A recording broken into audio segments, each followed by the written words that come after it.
Delikado na ang social media.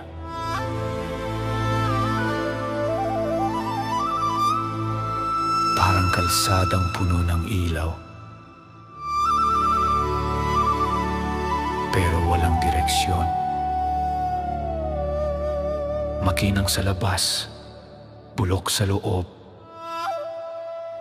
at ang ingay ay parang bagyong walang ulan.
Level on net at mga salitang parang bala, mga komento'y parang kutsilyong hindi mo alam kung kailan tata. Dito ang opinyon ay sandata, at ang katahimikan ay kasalanan.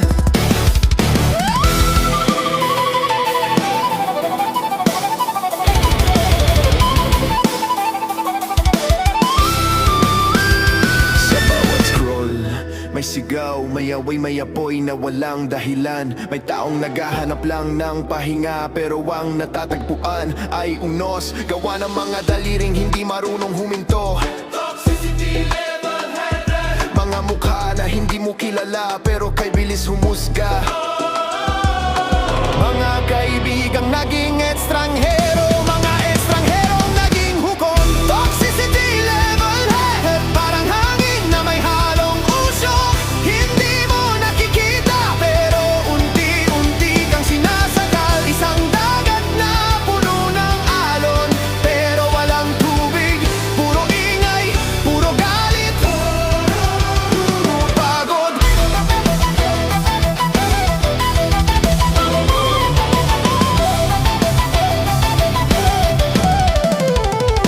Sa bawat post may takot, baka mali, baka kulang, baka tawanan, baka atakihin. At sa bawat like may tanong kung totoo ba, o isa lang itong